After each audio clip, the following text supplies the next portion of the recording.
So I'm preparing my altar for my New Year sacrifice and blessing, and this is my altar.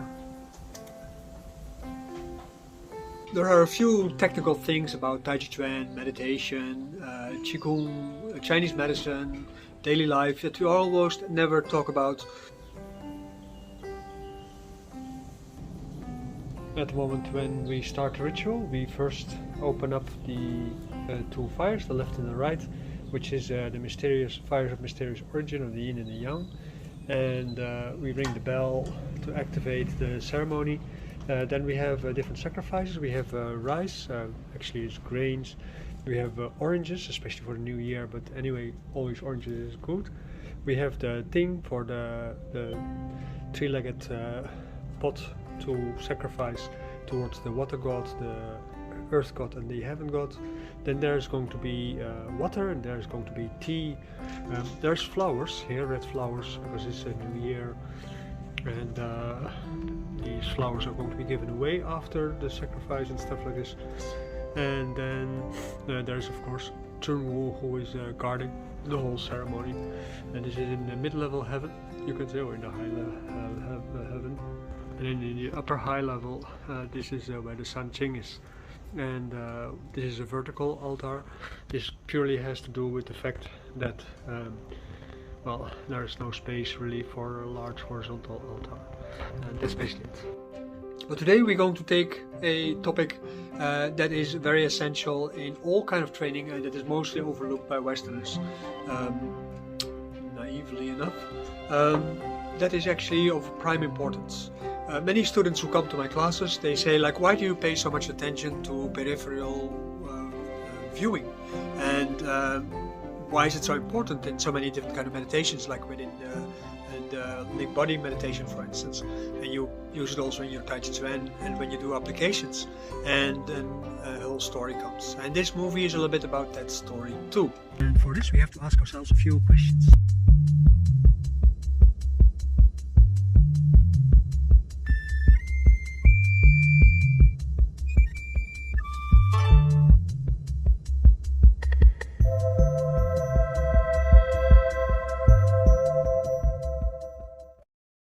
I don't know if you ever heard about Xu Gan.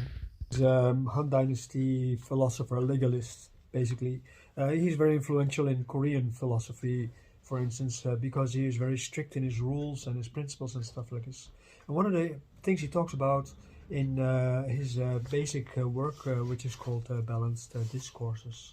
At the moment, when he talks about that, he talks about Bunmo of a way of seeing the relationship between virtue, that is your moral qualities, and 6 arts in the relationship of structure application, or Tiyong. Tiyong is a very important Confucian concept.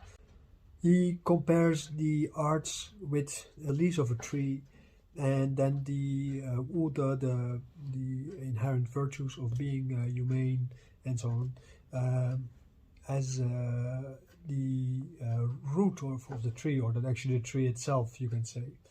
So as a way of realizing that is that through doing creative things, you are gradually developing yourself and your morality in relationship to other creatures, and you make sure that over time your life becomes better rooted either in society or in cosmological society, as Daoists see it. So in that sense, it is important for all the different kind of schools of thought in China. The whole Tiyong principle is a very important part. The way to do that is to develop an art and to create a unembellished, undecorated form of simplicity in your actions. Not in your thinking necessarily, because the world in itself is very complicated, and this complication, if you don't understand it, if you see it through the form of simplification, then at that moment you will always become an ignorant fool, and you will stay like that. So the point is to avoid simplification in all kind of things. But in your actions you try to keep things clear. Also in the way how you live in general, You try to avoid all kind of complications that make life difficult, and as a result of that, you can start becoming a sort of like a shining star through your virtues. You also need refinement at the same time. So the refinement is not in making more decoration and all kind of other stuff, but it is actually about trying to develop the quality inside yourself from where you can say this simplicity is really studied. It is not just simple because, you know, but you can see that it's really worked on it. Like in Taoism, it has to look natural, as if, you know, you don't make any effort, but you at the same time have to feel like, but this is not really normal, right? This is basically the way how it is. When he's talking about the 5 virtues, he talks about, of course, being humane, being wise, having artistic qualities. The unadorned simplicity he talks about, and also your external appearance has to be studied. So that means that your external appearance has to become established as something that is typically you, basically. Like, for me, people usually say, like, but you're always dressed in black. But when they see me in my videos, they say, but you also wear a lot of white. That's really weird. So at a certain point, you get this kind of thing. The white clothing is, as a daoist, I wear that because as a daoist, you give up all connections with normal life. So you give up for your studies. You actually give up basically your social life for your studies, because the purpose is to become an immortal, and you don't have that much time to achieve at least the first stage of an immortal, namely getting older than 100 years, right? He says basically, like, in the beginning it was like the sages who developed a wisdom as a means to create art. He also says that there's this thing of artistic ability, and at the moment when we practice things like Tai Chi Chuan, also Qigong to a lesser degree, and meditation, we start developing these kind of qualities. I mentioned this because lately I have with a friend of mine, I have a lot of talks about Confucianism and how that actually works, and I really admire the self-composition of Confucians.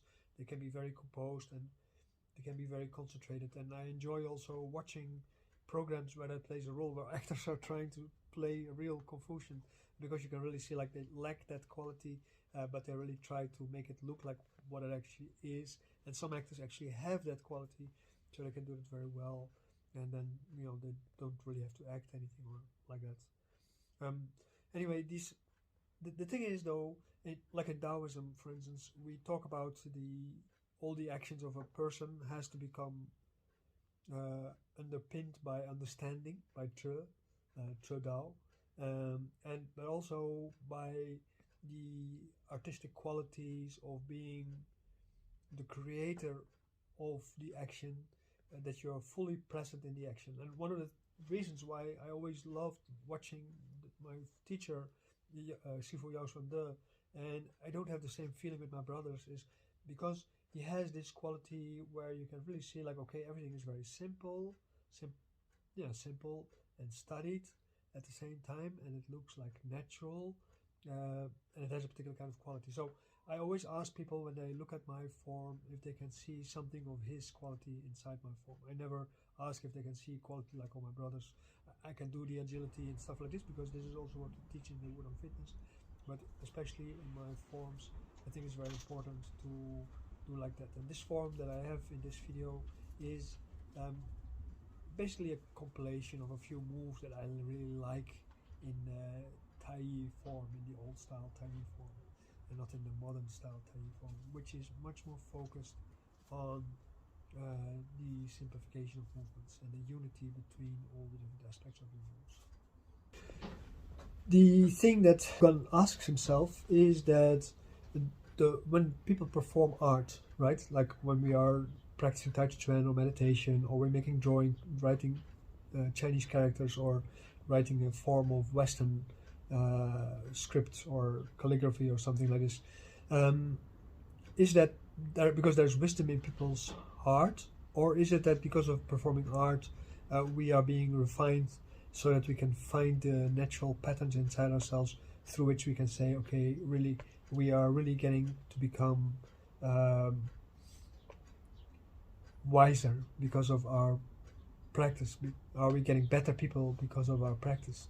So is it the patterning of the exercises that actually makes us wiser, or is it the wisdom inside us that actually performs the art? And this is a very good question, because in Chinese medicine in general we can say, okay, there is this idea of wisdom which is in the heart.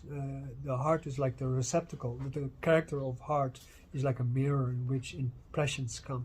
And these impressions come from our senses. And these are like a sort of preconditioned consciousness. And this preconditioned consciousness is in fact pre-selecting information, like what does the heart probably want to see, what does the king of the body want to see to make its decisions on. In meditation, like in the 100-day cycle, the challenge that we are currently doing on YouTube, we emphasize the emptying of the heart basically by filling up the dantian and letting everything sink downward. And also of course on trying to unfilter and unclog the filters of our senses, so that our heart can see every impression that we get from our ears and our nose and our mouth, and also from our skin and stuff like this. And that is an aspect that is very important, because we are talking here about basically a way of looking at things, and genetically or historically or evolutionary or whatever you want to call it, all the sense organs are basically all based on one thing, basically on the sensitivity that something's happening. Did you like the video? What do you think about the subject? You think I should make more subjects like this? Let me know. At the moment when you watch this video, or when you are going to watch this video, in both cases, don't forget to make sure that you give it a like and that you share this with your friends in case they would be interested in a topic like this too. And maybe they can even join our channel, and they can join our community, maybe come study or anything like that, and become a health builder, or maybe become even a bachelor student of health sciences, or maybe they can become a master student and become like a Harvard level Chinese medicine student practitioner.